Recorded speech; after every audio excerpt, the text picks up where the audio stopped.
তো গাইজ এখন বিকেল, আর আমি ঘুম থেকে উঠে এখন খাচ্ছিলাম এই যে দেখো রসমালাই, যেটা আমার খাওয়া কমপ্লিট হয়ে গেছে। এখন না অরিজিনাল কন্টেন্ট আমি আর দিতেই পারি না, তার কারণ কি কন্টেন্ট বানানোরই সময় পাই না। ঠিক আছে, ওই রিল টুকটাক কোথাও গেলাম, একটু সাজুগুজু করলাম, একটু জাস্ট রিল, আবার সেই রিলটাও যদি না থাকে সেই পুরোনো ভিডিও আপলোড করে দিই, মানে আলাদা মিউজিক অ্যাড করে। এই হচ্ছে ব্যাপার। চুলগুলোর অবস্থা পুরো এলোমেলো হয়ে আছে আমার।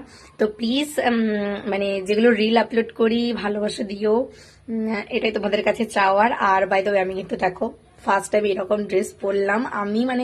আমি ইউটিউবে ভিডিও করছি 3 বছর 3.5 বছর মতো, আর ফেসবুকে এমনি একটা দুটো ফটো আপলোড করতাম, বাট ধরো প্রায় 1.5 বছরের, মানে 1.5 বছরের একটু বেশি হয়তো হবে আমি ভিডিও আপলোড করি। বাট তোমরা কখন আমাকে এরকম ড্রেসে দেখোনি। হঠাৎ করে দোকানে না ইচ্ছে করলো, এই হোয়াইট কালারটা দেখে আমার ইচ্ছে করলো যে হোয়াইট কালারটা আমি নেবো। ঠিক আছে, প্রথমবার কিন্তু আমি নিইনি, কারণ আমি জানি যে আমি ওগুলো পরি না, তো নিইনি। তাও পরে আমার একটু হাঁটতে অসুবিধা হচ্ছে, বাট ইটস ওকে। যাই হোক, তো ইচ্ছে করলো যে মন করলো নিয়ে নিই, শখ যখন হয়েছে তো পরবো। ঠিক আছে, তো তাই আমিও নিয়ে নিয়েছি। কেমন লাগছে অবশ্যই জানিও।